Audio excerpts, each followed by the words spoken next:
Welcome to the Nearly Enlightened podcast. I am your host, Gianna Girusso, and today I am joined by my beautiful, stunning, gorgeous, wickedly talented, and smart friend, Kat Parks. She is an experienced Face Yoga instructor and yoga teacher who has worked with thousands of students since 2013 at her own studio, as well as a top-rated wellness resort in the country.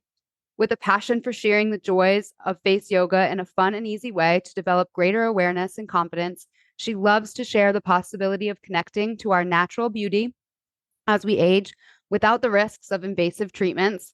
Kat hosts workshops, teaches private classes, and leads an immersive group program that empowers others to become more intimately acquainted with their faces. Hi, Kat. Welcome back. Hi, I'm so happy to be here again. I am so happy to see you. So, for those of you who don't know, Kat was on. Now it's been like a while, maybe like It's been a minute. like at least a year, um, Yeah.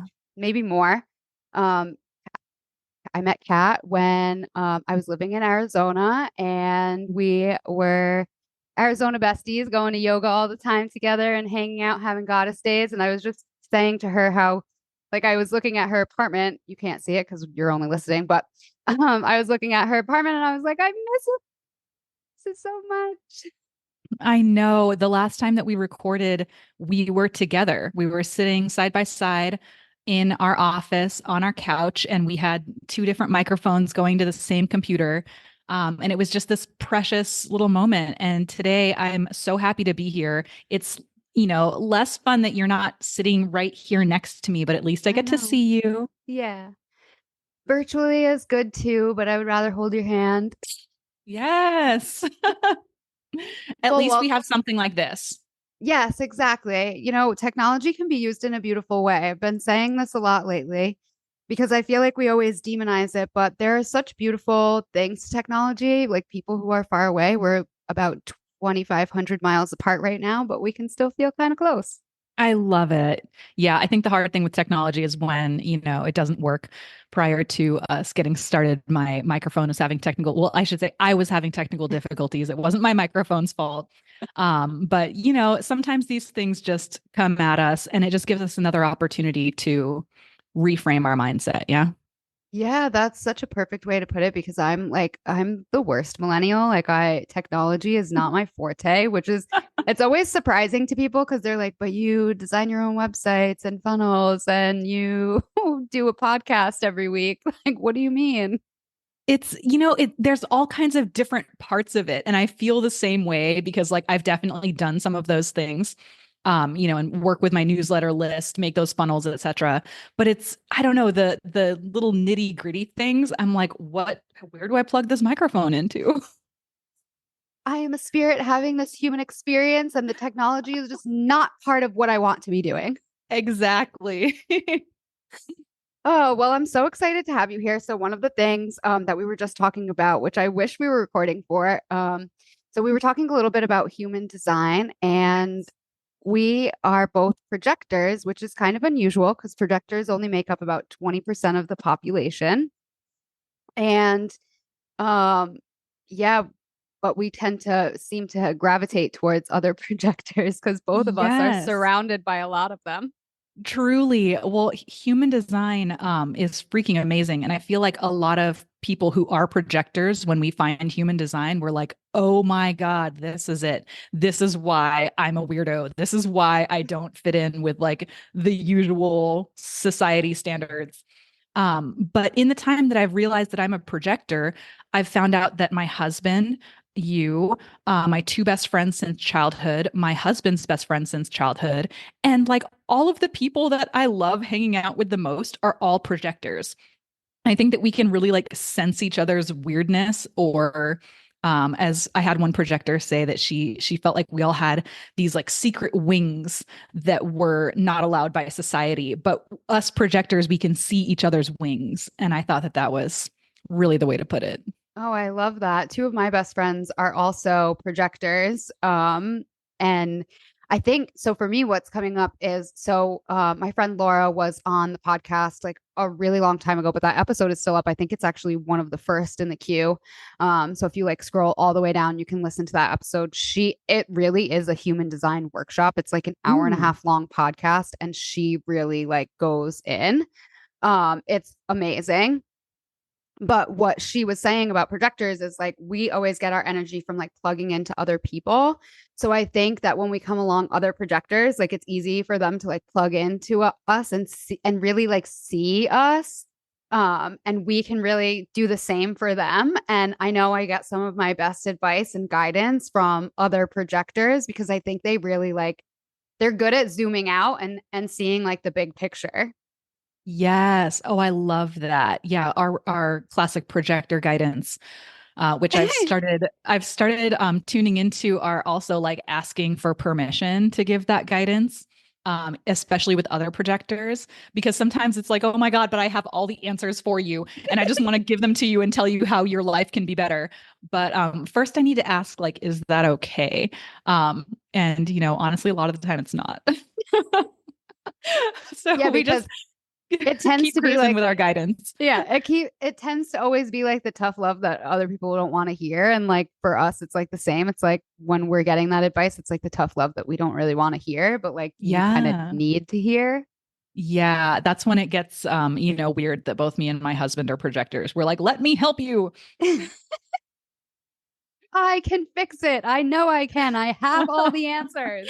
Oh gosh, this projector stuff, man. At least we have each other.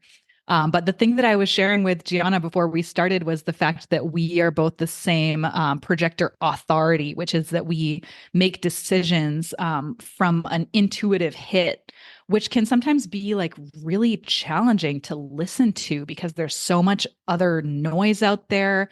I think I spend a lot of time wondering, like, was that the intuitive hit, or is this the intuitive hit, or should this be the right thing that I do, or that be the right thing that I should do?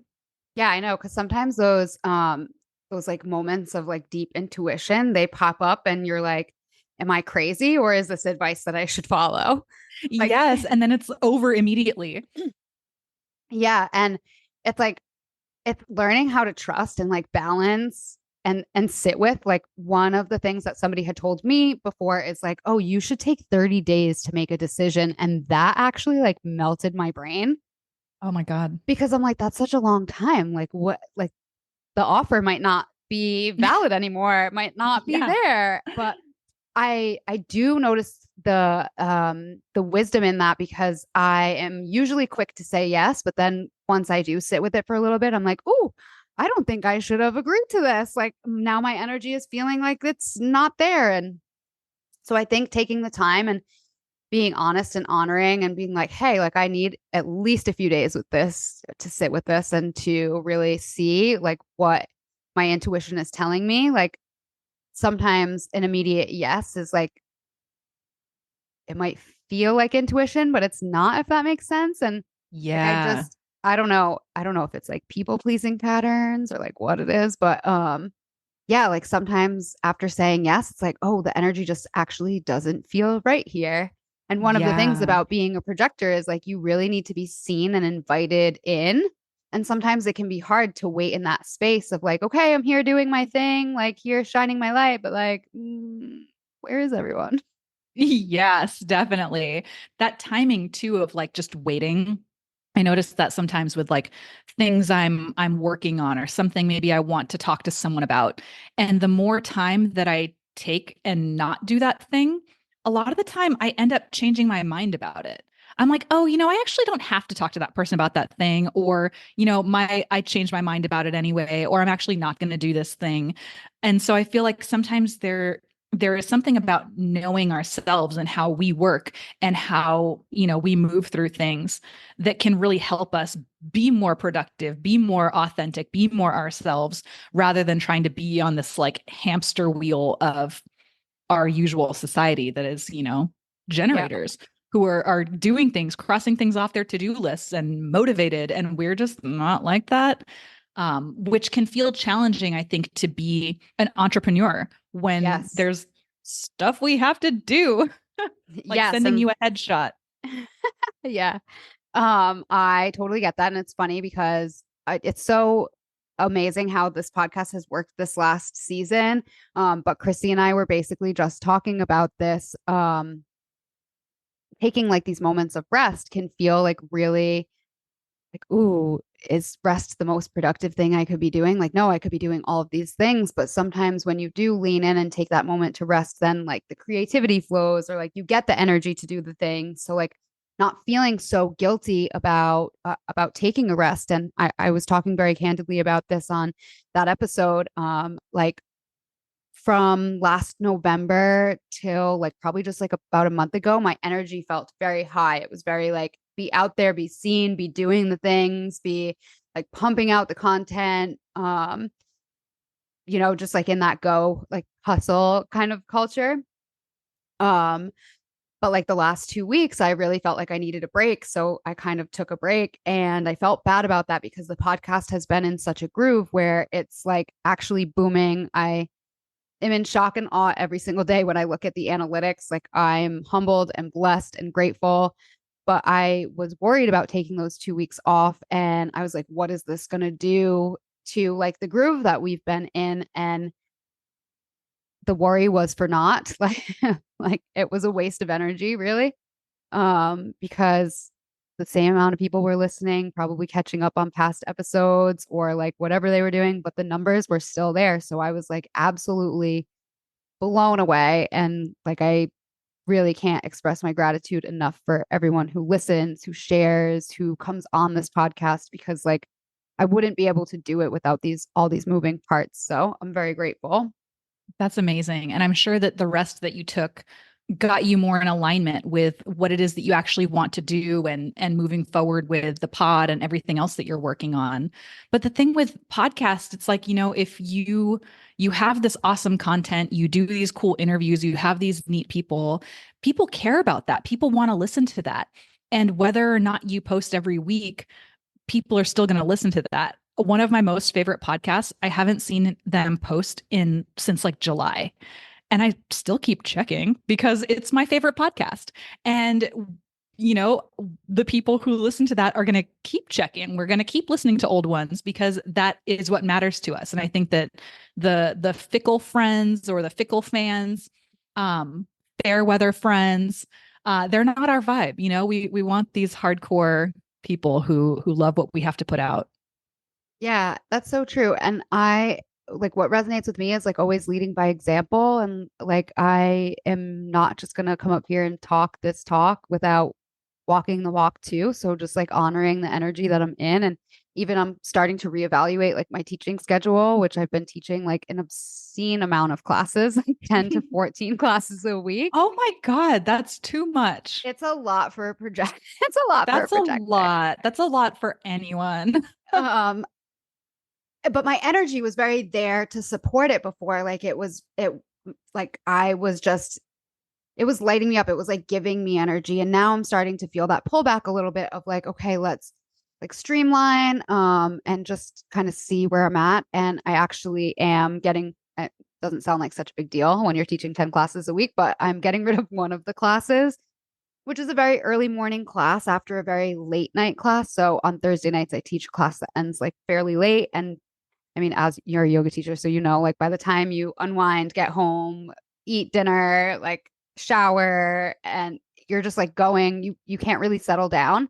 And then my next class on Friday morning is 7:30 in the morning. So I have to Ooh, be there for 7. It's like very early. I'm a projector, so I'm not really an early morning person to begin with. yeah, that's Um, tough back to back. yeah, and then teaching 7:30 and then 9. So now I'm Ooh, getting rid of both of those classes and swapping it for a 9:30 class, which just gives me a little bit more time to sleep in and like take a little bit of a slower morning. So it just feels more aligned. And even just like that one little shift that's coming up in a couple weeks, like I feel like a weight has been lifted. It's like honoring that space that you're in. that's beautiful. Yeah, and I think that we really need to be in alignment, especially if we are entrepreneurs doing these things for ourselves, choosing what it is that we're doing for, I'll put this in big air quotes, our living. Um, because we need to be aligned with that because otherwise then we're just slogging through every day, hating life, hating what we're doing. And that doesn't sound like a fun way to live life to me. And I would like to have fun in this life. Yeah, and I think that we really are meant to have fun and enjoy. Like I also talked about this on the podcast last week. Like you can't fully experience like joy and happiness and pleasure and love unless you feel like the opposite end of the spectrum. So like just honoring the fluctuations of like what we experience as humans. That's like the full experience. So like yeah, lean in, feel Ooh, those things, girl. move through them. I talked about this too. Like I'm coming off the heels of like probably the worst year and a half of my life. And like I really the joy feels that much more joyful now, you know? That's beautiful. I love to hear that. And I totally get where you're coming from. Been there with you for that last year and a half of your life. Yeah. And And you you also experienced grief and loss yeah. in that like year and a half too. So you definitely know. Yeah. I was gonna say you've been here for me over this last year that has been a great challenge full of deep grief and yeah, but hey, I'm here. Almost made it to the other side of that year. Yeah. Yeah, exactly. But this too shall pass. Yes, yes. Do we want to talk about grief? Sure, let's dive in. Yeah. This I whole mean, we're season has kind of been about moving through grief. And, I think it's cliche, but one of the things that, you always see those quotes that come up about grief, and it's like grief is like the absence, the physical absence of love. So it's like you wouldn't feel that grief if you didn't feel like this deep love. So like how yes, beautiful is that to like have felt that deep love?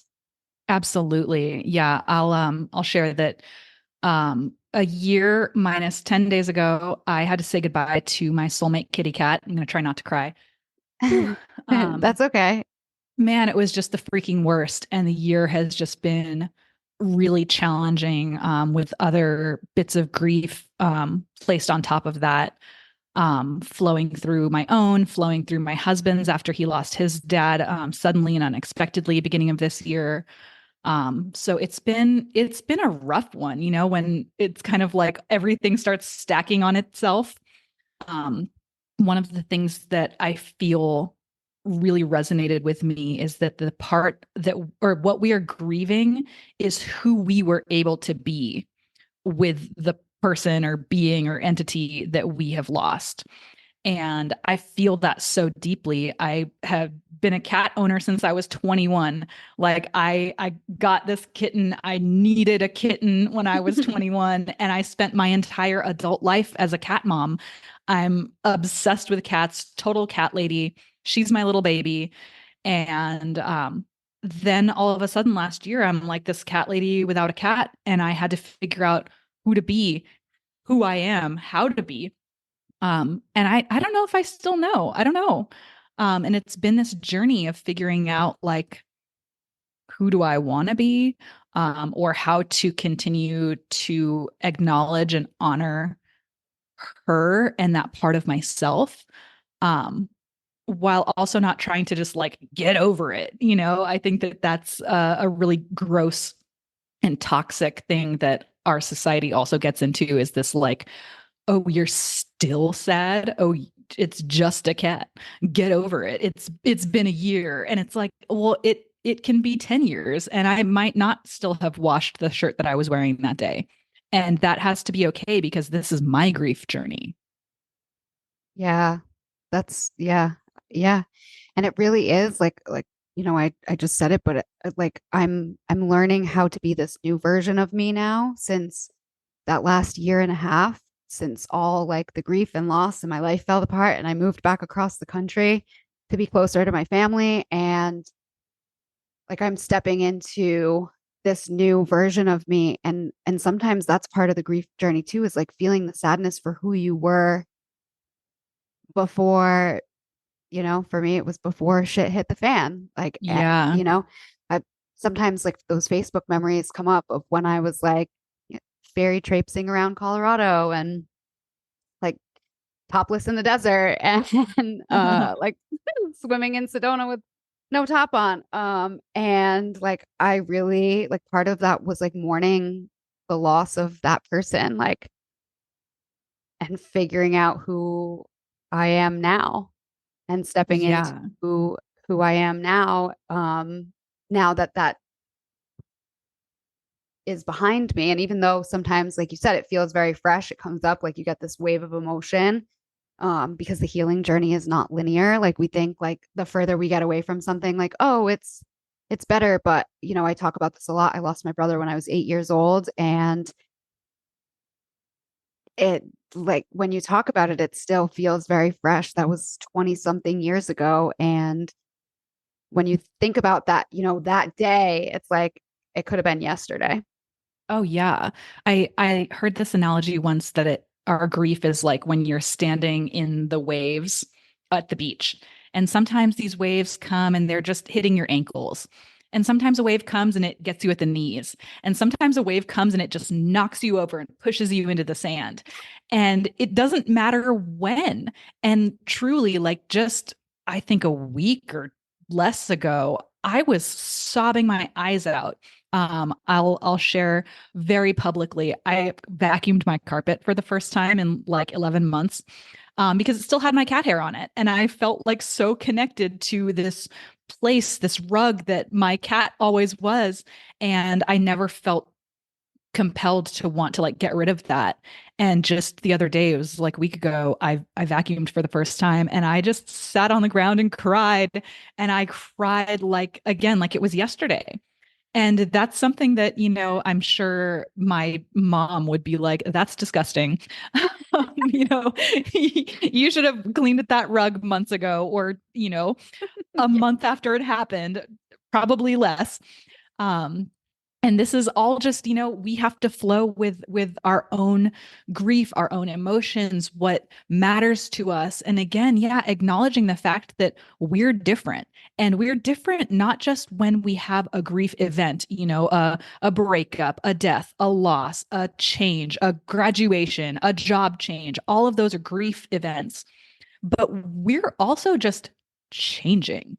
And, me at 36, I can grieve the person that I was at 32. I can grieve the 26-year-old me. I can grieve the 21-year-old me because there's no going back.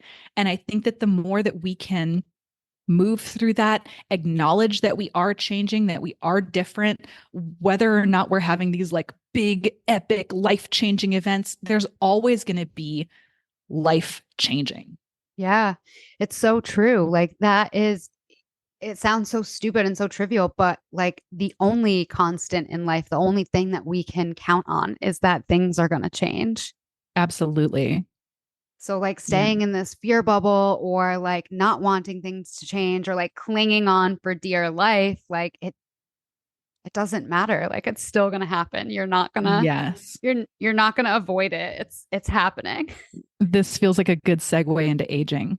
Yes. Um, because something that I say all the time is that someday we're all going to have wrinkles. We're all going to have gray hair. We're all going to have saggy boobs if we're lucky. If And we're lucky, that's the thing yes. is that, like, it's the if we're lucky, if we keep aging, then this will happen to literally all of us, even the people who are getting Botox, even the people who are getting their hair dyed, even the people who are getting boob jobs. It's happening to all of us.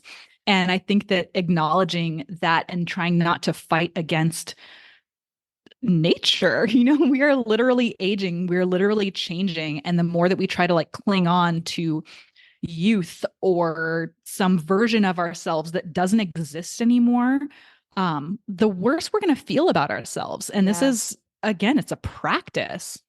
Oh, there's so much I want to unpack here. I'm so glad you brought Yes. up the Botox thing because it is something that I've wanted to talk about. Because there is like an immense pressure to not age. Like people are injecting Botox and fillers in their 20s now, and that Ugh. is just so crazy to me because historically it's been for people who are in their 50s and 60s who, you know, whatever their story is. But now, like, there's no long term studies. So these women who are starting in their 20s and keeping it up, like, how is that going to fare? And we're also using it for, I'm using air quotes, medical procedures now. Like Medical reasons. right, you're stinky and sweaty. Like, oh, we'll just do a couple of units of Botox under the armpits. Like, oh, you get migraines. We'll just do a few units of Botox in your forehead. Like, oh, you have TMJ dysfunction. Like, oh, we're just going to do a couple units of Botox in your TMJ muscle. Like, And by couple, you mean a couple dozen, yeah. because for medical reasons, they're using way more units than they are for cosmetic. I've taught now probably about 2,000 students at the resort that I teach at, where I teach face yoga. And every once in a while, I start my class by asking, has anyone had Botox or fillers in the last 4 months? And then, people raise their hands. They say, where on your face and when? And a lot of the time people will say like, oh, but it's for medical. Oh, but I get it for migraines. Oh, but I get it for TMJ. And I straight up say it doesn't matter. It doesn't matter. Botox is Botox is Botox. Cosmetic, medical, dye sport, Juvederm, they're all the same.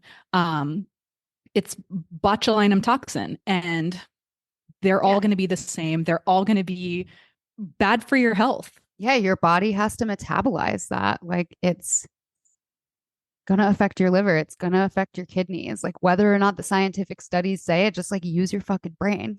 Yes. Well, the thing is that there are scientific studies, and like I know that, say especially these days, there's a lot of, research that's done by the people who have the money. Yeah. And sometimes it can be really challenging to find the data. But there's data from the National Institute of Health. This is we'll call it a very reputable source, that many people can agree upon. Um, Trust the they science. have the science. They have studies showing that long-term Botox use, essentially, we're not able to move our muscles. Our muscles are becoming paralyzed. Without proper muscle movement, we're not getting proper blood flow. Without proper blood flow, we're not getting the blood and minerals to our bones. So there's actually a National Institute of Health study that shows that there's bone loss and bone degradation after long-term Botox use.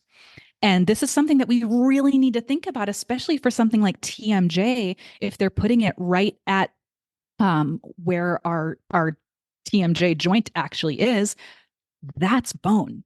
And if that bone gets degraded over a period of time, then what? Then what? Yeah, You start breaking your jaw?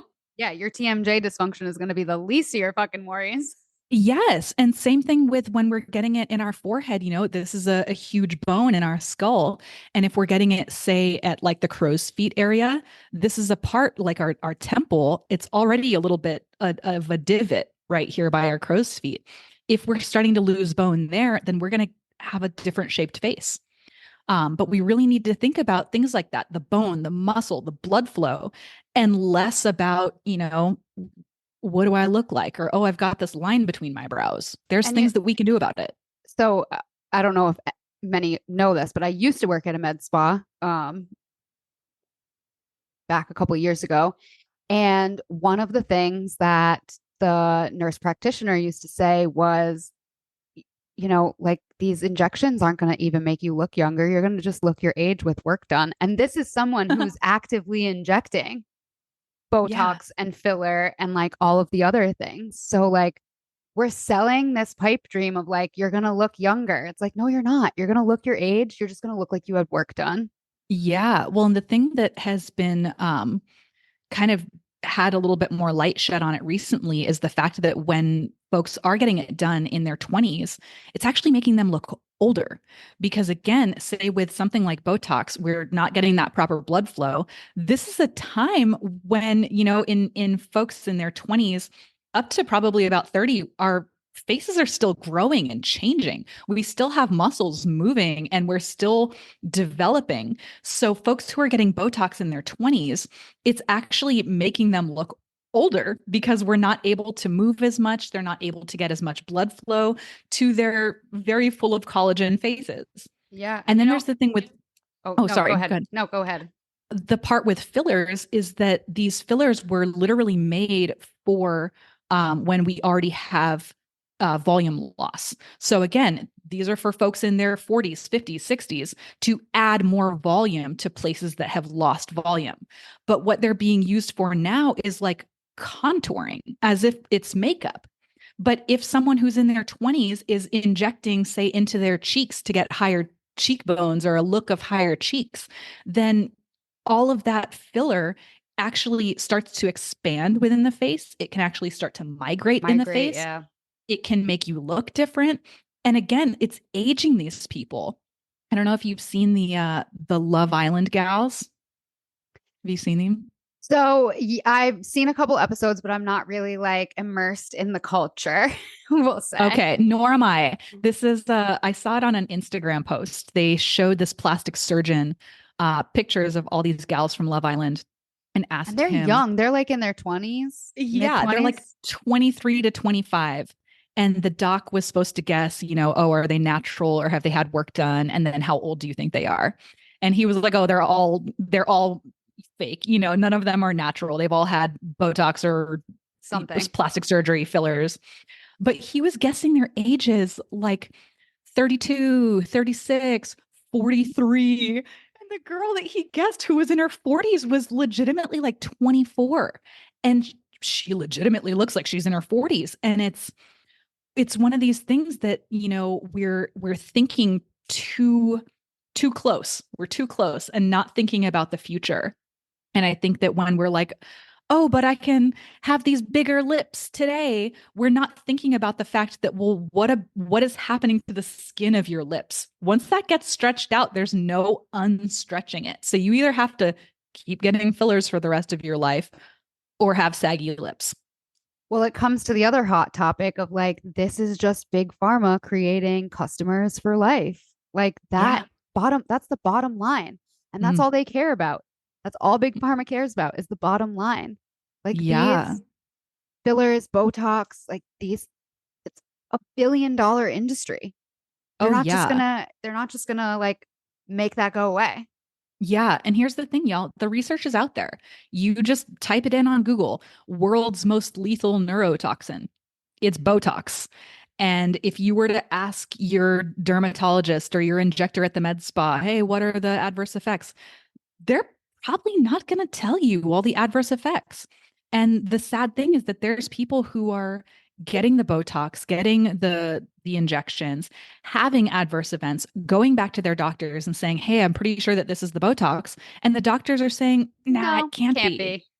be. And this is a part where we just have to get into advocating for our own selves and our health, and knowing that we know our bodies. There's people out there who have never had health problems ever, get Botox, and the next day they're having these crazy health events. And we need to think about that and think about the fact that, like I tell my students, we have to be aware of the risks involved with the things that we do. When you go to the gym, you know that you could drop a weight on your foot. You know that that's a risk. So you wear shoes. You're careful when you put things down. We have to know when we go into the med spa to smooth out our 11 lines, we have to know that this thing that we're injecting could harm us and could harm us in ways that we've never thought about before and could actually add to more things on our face going on that are exactly what we don't want. Or not even just our face, but like our overall health. Like no one, Yes, your health, like you take for granted your health until it's not there. So like if you are a healthy person exactly. and then you do this one thing that triggers this adverse effect that affects you for potentially the rest of your life, like that is a big risk to take. It really is. And, I think that so many of us really get caught up in the aesthetics part of it. Yes. So I'm going to address an aesthetics part of it. There's this thing called muscle recruitment that basically, if you get Botox in one area of your face, the other muscles that are not paralyzed are going to start to compensate to do things that your paralyzed muscle can't do anymore. And when we have muscles compensating in ways that they're not meant to, you're going to get other wrinkles on your face that aren't, I'll say, normal. They're not normal wrinkles. Say our crow's feet, those are normal. We get them from scrunching our eyes and lifting our cheeks.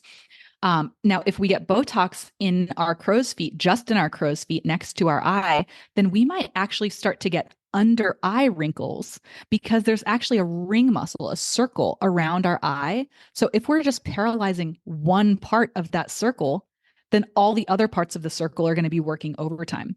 So folks who've been getting Botox for a long time, they might have more wrinkles underneath their eye. They might have some lines next to their nose. We might just start to get other movement in places that we're not looking for. So going back to like, I want to be solution focused. So this is kind of how you got into face yoga and like why you got into face yoga. So like what the heck for people who might not know, like what is face yoga? What's it good for? What does it do?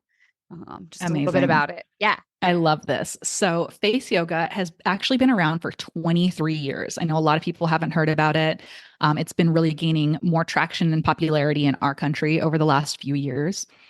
But this is a totally healthy, non toxic modality full of over 100 different poses, exercises, release techniques that can allow us to reduce, eliminate, prevent fine lines and wrinkles. This can help us create symmetry in the face, can really address almost any issue that we have with our faces. I like to put that word in big air quotes because the only person who has issues with your face is you.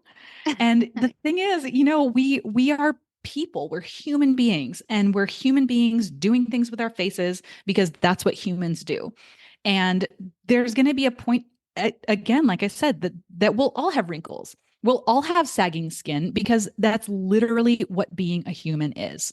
Right now, as you and I are talking, we're losing collagen and elastin in our skin. Right now, as we're talking, our skin cell turnover is taking a little bit longer. There are things that we can do about this, like face yoga, like red lights, lasers, collagen supplements. But with face yoga, we're learning how to intentionally move and release the muscles of our face so that we can achieve these things and not even just thinking about our goal oriented, like, oh, I've got this line and I want to get rid of it. But just by exercising the face, we're working out the rest of our bodies, lifting weights, going to yoga, going to the gym, going on walks, but we're not utilizing the muscles of our face that are the exact same kind of muscles. So the more that we can learn how to move them properly and intentionally, the more that we can learn how to release that tension and stress from our faces, the more we can start to relieve that tension and stress from our lives. It's a feedback loop. Your brain is stressed out and it brings that stress onto your face. If we can learn how to let go of that stress in our face, we're actually learning how to let go of that stress and tension in our brain. So we can learn how to do these things. We can learn how to take control of our faces, of what we're doing, of our habits, learn how to be more aware, and ultimately, through all of that, find more confidence in what we look like and who we are. Wow. That was powerful. Thanks. It's like what you were saying before about reframing. It's like reframing the way we think about aging. Like, Yes, I'm not saying that you have to go inject your face. There are things that you can do to help you feel better, to help, like you said, increase blood flow, to help with building collagen. So like why aren't we it's the same thing, like why aren't we talking about prevention? It's like you're not going to prevent exactly. aging, but you're going to aid in maybe aging a little bit more gracefully. Exactly. And that's the thing is that I really want to impart that upon my students is that it's less about how young can we look or what can our after picture look like? But how can we love ourselves a little bit more? I have this line in between my eyebrows that was literally the thing that got me started in face yoga. I was about a week away from scheduling a Botox appointment. I'd already talked to the injector, was already thinking about what kind of lie I'm going to tell my husband for what appointment I have to go to. And then face yoga came into my sphere. I think it was like a Facebook ad. And I thought to myself, you know what? Maybe I should try this first. And it it really just lit me up and has taken me to this place where, yeah, I still have a little shadow of a line between my eyebrows. I still have lines on my forehead. I still have crow's feet. I've been scrunching my nose my whole life. I've been talking out of one side of my mouth for 36 years. I've been lifting up one eyebrow and not the other one. And learning to be okay with that. This is what I look like. This is who I am. And can I use face yoga to even out my eyebrows? Definitely. Can I use face yoga to release some tension from my face? Absolutely. Is that going to make me a different person? No. I'm going to love myself a little bit more, but I'm still going to be Kat at my essence. And I think that the more that we can be okay with who we are, be okay with the fact that, yes, we are aging. Yes, we look different. We are going to look different at 36 than we looked at 26. We're going to look different at 46 than we look at 56. And letting that be okay. We're humans. And allowing ourselves to reframe it because the alternative is being dead. Like if Yes. you're not, if you're not aging, then you're fucking dead. So like Yes. let's Or hating enjoy ourselves. or yeah, and that's Chrissy was talking about this. Her work is in the art of aliveness. And if you're not like celebrating who you are and loving yourself and working on self-care and self-love, then like you're not really alive. You're just like going through the motions of life, but you're not really living. Yes, I love that. And And that's just almost like worse than be being dead. yes, yes. And just accepting ourselves for who we are and where we are and the fact that things are changing and they will continue to change within our own selves. But, I sort of feel like I'm not sure if society has caught up with folks like us quite yet. So that being said, folks like us have to know that like, hey, we're looking different and we're changing and we're growing up and our skin is different and our hormones are different and our life is different. And even though society is out here saying that we all need to look like 19-year-old Bratz dolls, we have to be okay that we look the way that we do. And I think, truly, I really do think that at some point in our not so far away future, those of us who have spent this time accepting ourselves, learning how to love ourselves a little bit more, being more intimately acquainted with our beautiful faces, there's going to be a point where we actually do look different, and I might say better than some of our other cohort who are doing all the things right now, doing all the injections, hating themselves every time they get the injections. Yeah, absolutely. And one thing that this kind of like is sparking for me is social media and filter culture and Oh something God. that has recently, yeah. And I was always one of those people who, like, if I was popping online, like I was showing up with a filter. If I Mm-hmm. was putting something up, like I was doctoring it a little bit here and there. And something shifted in me, like probably close to 2 years ago. And I was like, this is making me hate myself because I don't look like these filters. So like if Yes. you do a side by side where you like put the filter on and then you do one without the filter, of course you're going to be like, I'm fucking ugly because that AI is like meant to make you symmetrical, gorgeous, stunning, like perfect. Smooth. No, yeah. And like we just don't look like that. So like also how disappointing when you're looking at yourself in these filters all the time and then you actually look in the mirror and you're like, oh fuck. Yeah, yeah. I So I feel I similarly. I have some photos that I look back on it myself and I'm like, "Oh my God, my skin was so smooth. Oh my God, I don't have dark circles under my eyes." And then I'm like, "Wait, there's a filter on that." And I'm like, "I'm pretty sure that I put that on my airbrush app because my skin has never been that smooth ever."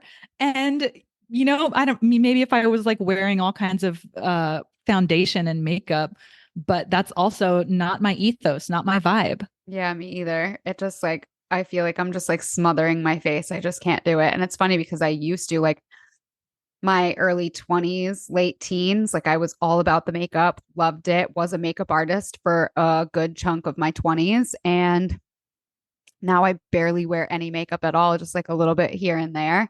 But I never put foundation on my face because like I don't know, I just feel so smothered and honestly, I haven't found anything that ingredients wise really resonates with me that I want to slather that shit on my skin. Yeah. So yeah, and just stepping away from using the filters was very empowering for me. And I hope that it gives other people permission too, because one of my biggest pet peeves right now is seeing a lot of people in the healing sphere, leaders in the healing sphere who will only show up online with filters. And they're similar too. Mhm. Like they're not wearing makeup, they're not makeup people, but they're showing up with these like distorting filters. And like also how shocking for people who only know you online and then they might meet you in real life and be like, whoa, like she Who's looks that? so different in real life than she does online. And it's like, I don't. I don't want to be that person. Or people No. don't recognize me because I'm so filtered online. Like I Yeah. want to show up as my authentic self. And like you said, my 33-year-old self looks a lot different than my 23-year-old self. And I that's would okay. sure hope so. Yeah. Yeah.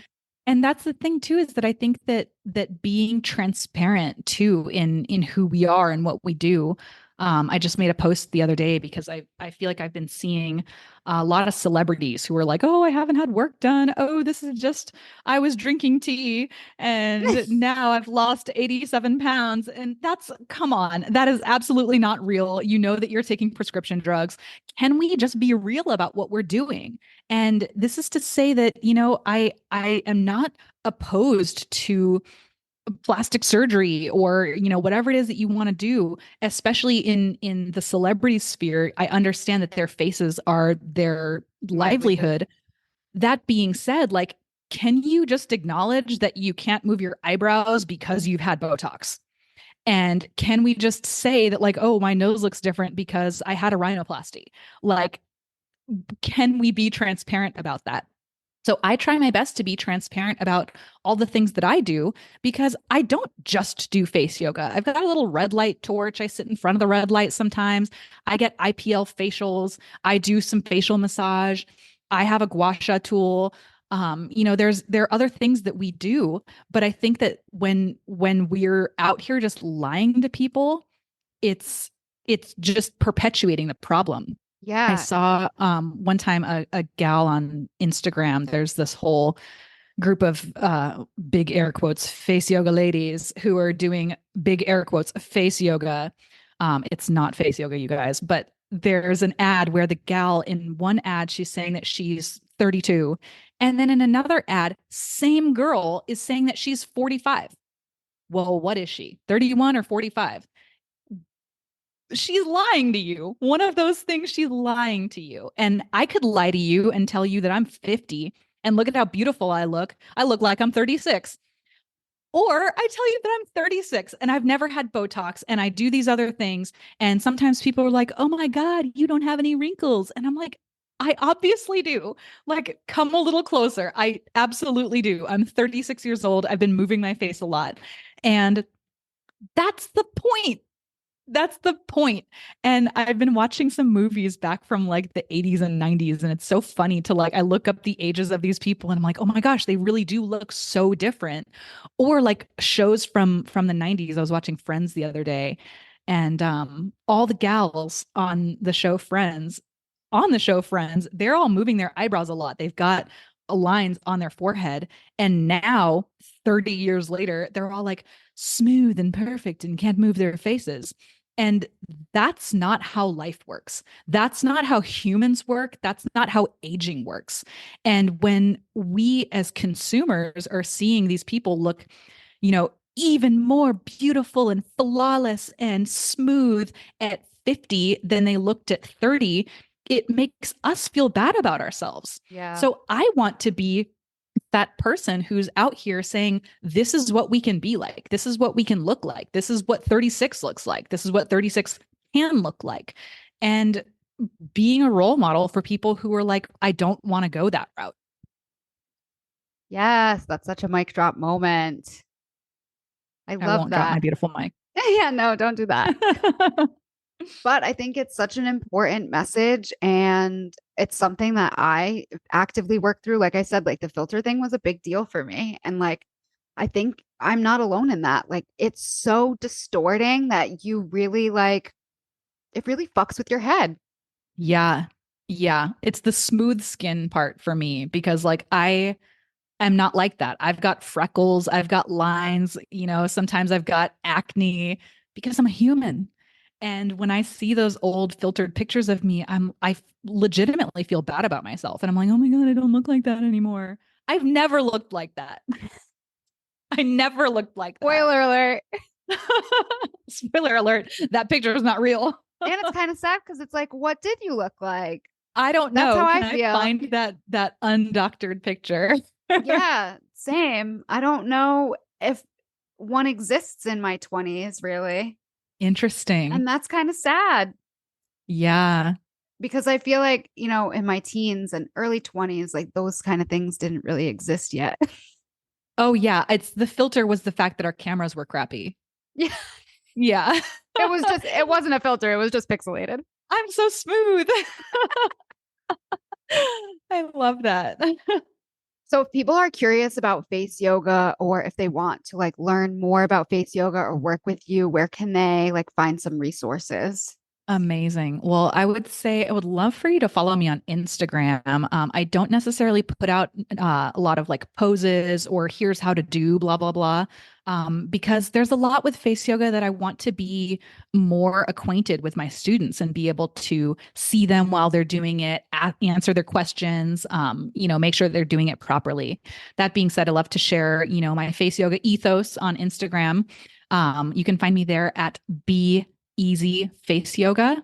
And that's BEEASY, Face Yoga. You can also find me online. I'm at beeasy.life. So that's not a .com, just got that new one, beeasy.life. I love that.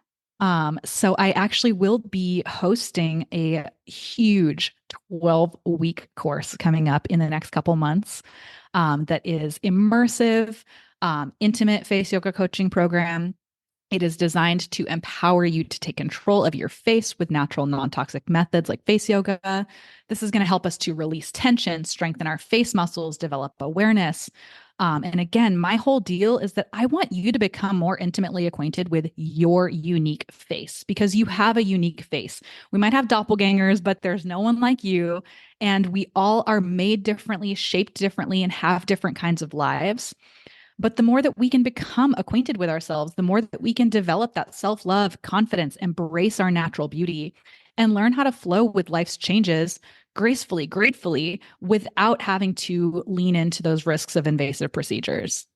Yes, and I've done a couple of your like short programs, like a couple of weeks, and they're the best. Like I loved having that accountability of like, okay, we're showing up for face yoga. And even if I didn't necessarily do like a whole lot in between those sessions, like that once a week was so great. And I know a couple of times I got two of my friends to come along, Michaela and Yes. Nikki.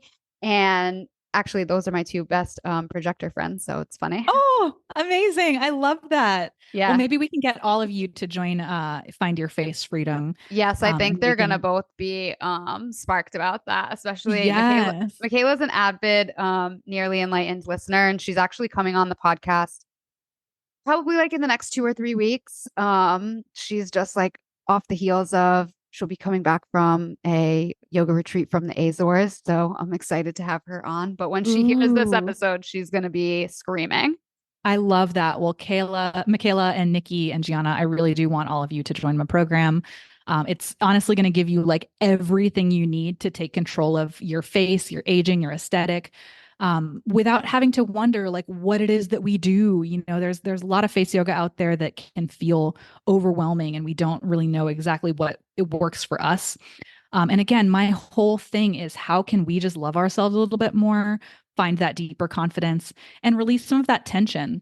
So I also have a free tension release guide. I'm going to give Gianna the link to put in the show notes because it's a little wordy for me to just like throw out here with my voice. Yeah, no, But it is perfect. a free epic resource that's going to help you how to learn how to quickly and easily release tension from your face and your life. We've got face yoga poses in there and why we do it, why it's important. And then once you got that free guide, well, you can keep on keeping on with that or, work with me a little bit more. Yes, and I highly 10 out of 10 recommend working with you more. I loved all your face yoga workshops, whether, I've had the pleasure of coming to some in person and to do some online, and they're truly both magical. And I do see the difference, and we love that instant gratification. And even though like over time it builds and you see more changes, but seriously, like I think even when you were practicing, we took a before and after picture of before you taught me my first face yoga class and then after, and you could already see a difference. Oh, absolutely. Like, I've seen a is difference in a that 20 magical? minute practice. Yeah. And that's the thing. A lot of people like to ask me, how long does it take to see results? I think that it really depends on our age, our race, how committed we are to the practice, what it is that we're dealing with, our skin type. So I try not to answer that question, but I'll say that I have seen results in as little as 20 minutes. And we can definitely start to see results over a period of weeks or months. I had one more thought and it just totally left me, but I'm hoping it comes back before we wrap this up. Ooh, I'd love that. I mean, I can talk more about face yoga. Oh, I know what I was going to say. It's truly like an amazing self-care tool to just have in your healing toolbox. It's something that, you don't have to be in a classroom setting. Like once you learn some of the techniques, like we've talked about this, you could do it in the car. You could do it while you watch TV. Exactly. You could do it while you're washing the dishes. Like it's something that you can integrate into your life and sprinkle it in like a little bit here and there. It doesn't have to be like, oh, every day I'm going to this hour-long class at this place. It's like, no, you could literally do it anywhere. Yes, that's what I tell my students after every class because I always have someone ask me, how much should I practice? How often should I practice? And, when I teach a class, we might be there for an hour or more because we're learning new things, but our practice can be 5, 10, 15 minutes. It doesn't have to be daunting. I do it when I wake up in the morning. I'm like sitting in bed doing some face yoga. I do it on my drives to work. I do it while I'm watching TV. And even if we choose not to practice face yoga specifically, we can learn how to be more aware of our face. We can learn how to be like, oh my God, my eyebrows are feeling tense. Let me let that go. And the more awareness that we can find, the better we're going to feel, honestly. Yes. And the other thing is just like most of us are doing a skincare routine anyways, even if it's just like washing our face and putting on moisturizer. So like you can even just integrate it into the things you're already doing. Exactly. A little bit of habit stacking. Yeah, I love that.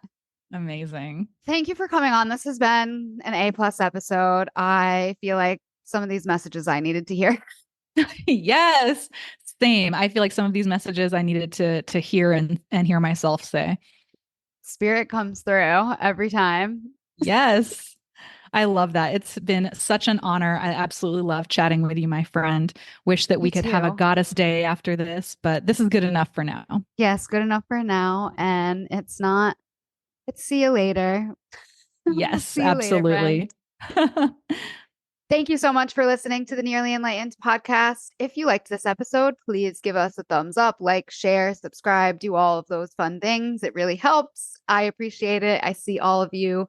If you have any questions, you can pop them into a text now, right from Spotify or Apple or wherever you listen to podcasts. And I think that's super cool. So I would love to hear from you. Ask any questions, feedback, comments, concerns. I want to hear it all. So thank you for being here, and we'll see you next time.